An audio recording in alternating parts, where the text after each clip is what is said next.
Do you want to be a good leader? I'm a business psychologist and I research effective leadership, asking folk all around the world, what are the best things about your leaders? What do good leaders actually do?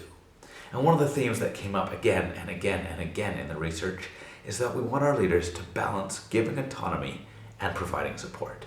Now let me share some of the research quotes and learnings I had from all these interviews. I want to have the freedom to do things with the protective hands of someone with more experience backing me up. The best leaders have allowed me to fail and explore. I want the leader to have the responsibility, but also give me the autonomy to figure out how to do it. And I recognize that everyone has their own preference in terms of autonomy, but the core sentiment that came up is that we want our leaders to set the goalposts for us, to mark the boundaries of the field that we're playing in, share who's on our team and what we're up against, but allow us to find our own way to work towards that. And continuing with this sports analogy, if the field is too big or we're struggling to score, the opponent is too good, then we want our leader to be able to come in and support us and guide us and help us work towards that goal. Now, I've designed a quadrant model to articulate the balance of giving autonomy and providing support.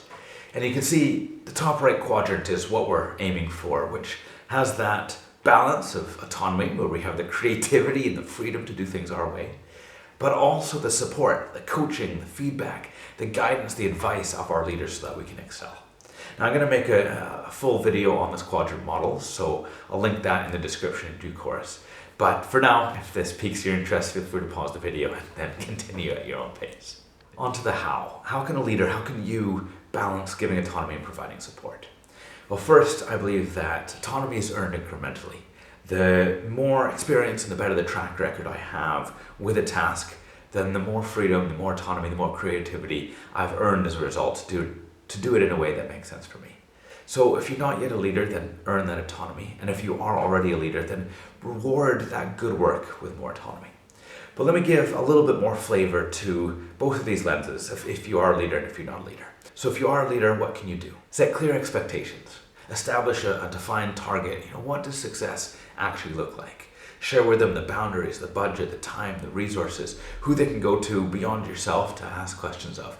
Give them the best chance of succeeding. Start small. You don't need to give the person all the freedom ever right from the get-go. Trust is built over time. Regular check-ins. Now both of you need regular opportunities to touch base with each other. As a leader, to understand the progress, and for that person also to understand if they're still going in the right direction. Relevant feedback. The more specific and clear your feedback is, the better.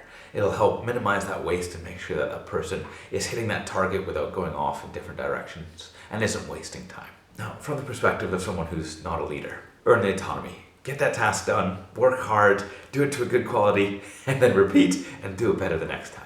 Seek feedback. There's nothing worse than doing really good work, but it's not on target. So ask for that feedback. Make sure you're checking in and making sure that your work is pointed in that right direction.